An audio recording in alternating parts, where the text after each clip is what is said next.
Okay, how do I start this video? Think of yourself as Google. You are a niche player with a tiny share in the global smartphone market, but people like your phones nonetheless. And if you make it more affordable, more people will want to try it, like maybe even level up to the bigger, more expensive Pixel 9 Pro, the 9 Pro XL. So you create a budget phone, you give it the best features anyone can find in a mid-range phone, and you sprinkle some of those premium features in it. It's pretty solid. You also make it $499 USD, which isn't exactly a lot when you look at the price of the competition that is out there. But the problem is, your mid-range phone isn't just a mid-range phone. It's a way for people to get the Pixel experience without spending too much money. It's basically the entry level for Pixel phones. So for people who can afford it, they figure out that they can just get the base of the flagship phone for about $150 extra, which is way better than your mid-range Pixel phone. And for people who can't afford it, they figure out that the minimum price required to get the Pixel experience is too expensive, so they opt out for a cheaper option. Now you're a niche player with a budget phone crisis. What do you do? So if you're new here, my name is KJ. I make videos about tech and what I really love about tech. And if that is something that you're interested in, make sure you like, share, and subscribe to the channel. It really helps me go a long way. And you can watch all the videos that I have done in the past. You can check out my videos on the OnePlus 13, or you can even check out my deep dive on the Google Pixel problem, something similar to this one. So the Pixel 9a is a mid-range phone. Now, whether the price reflects that or not is something that we'll get into later. It's a mid-range phone, and as a mid-range phone, I think it's a great phone. It has almost all the typical things you would expect from a phone within this price range. For instance, you take a look at the form factor. The back is made of premium plastic. It has matte finishes on both the back and the sides, and there are enough color options for you to find exactly what you like. It has the same simple and elegant design you will see on a premium Pixel phone, and although the trademark Pixel camera bar is not on this phone, it's not exactly a big deal because it still feels like a Pixel at the end of the day. You even get a premium feature with its IP68 water resistance and dust resistance, which is higher than the IP67 rating you will find on many of the best mid-range phones out there. And that is basically what this phone gives you in many aspects. Plenty standard features, some high-end features, and a few disappointments along the way. Like in the form factor, you get all the typical good things that I mentioned. You get a high-end IP68 rating, and then you get bezels that are as thick as the ones on a 2018 phone. So sometimes it seems like the phone is trying to be both mid-range and premium at the same time, you know, yin and yang. Now it gives you many of these features you will find on the Pixel 9, then sprinkles average features to remind you that this is a Pixel 9a and not the 9. Another example is the display. You get OLED panels, you get HDR features for a more vibrant display, and then you get an always-on display. These are standard things you expect from a pricey mid-range phone. Then you get 2700 nits of peak brightness, which some premium phones don't even have. So it becomes very impressive. And to bring you back to reality, then they give you an outdated Gorilla Glass 3 to protect your display.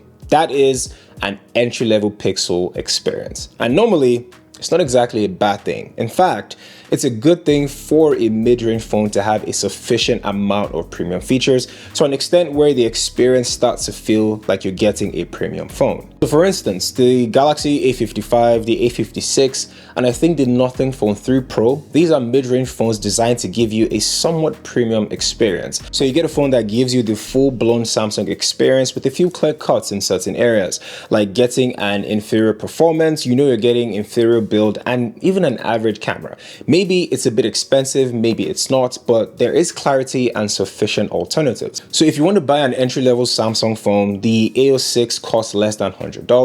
And if you want the premium Samsung Galaxy S25 Ultra, that costs over $1,000 USD. Clarity.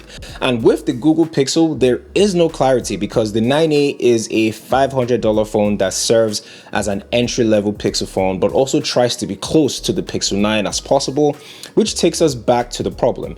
It's too expensive for a phone with the aim of attracting people who want a budget mid-range or an entry-level Pixel phone, and also not an optimal option for people who want a premium Pixel phone but can't afford the most high-end option. So for the first set of people, they can easily just get the Nothing Phone 3A for about $379 USD, or even a cheaper entry-level option. For the second set of people, they can get justifiable options like the Pixel 9's base model, or even a slightly more cheaper Nothing Phone 3A Pro, which is more premium than the Pixel 9a, for example. Okay, this is a PSA. I'm really close to reaching 30,000 subs, and this is a goal I've been chasing for a while now. So if you're watching this video and you aren't subscribed to the channel, please click the subscribe button now. This helps me go a very long way. So back to the Pixel 9a. The strategy becomes even more confusing when you look at the performance and the camera. It has the same Tensor G4 chip as the Pixel 9, the same CPU, the same GPU, and the same storage. Its AI features are mostly similar to the Pixel 9. At least I have checked all my go-to AI features and they are all on the Pixel 9a. Best Take, Circuit to Search, Audio Magic Eraser, Add Me, Magic Editor, all work like they're supposed to. Even the day-to-day performance is mostly similar to what you get on the Pixel 9. And the Pixel 9a even has a bigger battery. It has a bigger battery for about, 5,100 milliamp hours. But then, to remind everybody, it's still a mid-range budget Pixel 9a, they made the wired and wireless charging very slow. And they also gave you about 8 gigs of RAM instead of 12 gigs on the Pixel 9. The same thing goes for the camera. It produces really good images, very similar to what you get on the Pixel 9. But when you use it to capture an expansive scene, you figure out that the ultra-wide lens is very average. So ultimately, while the Pixel 9a is a very good mid-range phone with high-end features that give you a satisfactory experience, it's not an optimal option for the people it's targeted at, and it doesn't help Google get bigger in the mobile phone market. So what should Google do? Now, the most obvious thing is to just reduce the price, but that might not be practical. Now, the 9a isn't that expensive when you consider that other smartphones have generally become expensive over the last few years. And if you look at mid-range phones competing with the 9a, they're more or less in the same price bracket. So price cutting might be the most obvious option, but maybe it's not the most practical. Now, a practical solution is to cut down on the features that make the Pixel 9a an actual mid-range budget phone. I'm talking about making it a value-worthy, justifiable $299 USD. I know, just listen for a sec. For instance, you can downgrade the performance. I know that's ironic because Tensor isn't even elite yet, but if you want to justify this option, it's something you have to do. Samsung uses Snapdragon chips in the Galaxy S series and Exynos in the A50 series. In the past, when the non-US versions of the Galaxy S series had Exynos chips, the S series would have the latest and the best Exynos chip, while the A50 series would have an inferior Exynos chip.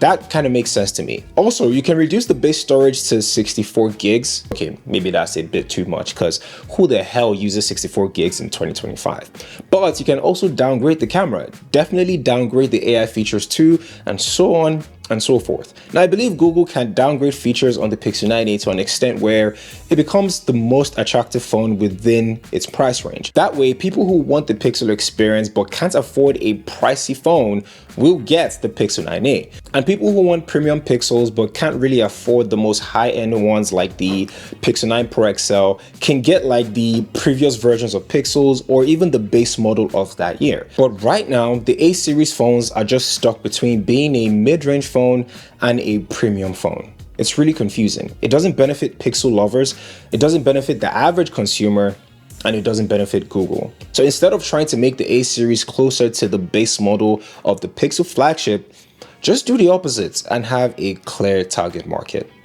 Do you guys agree with this rant or not?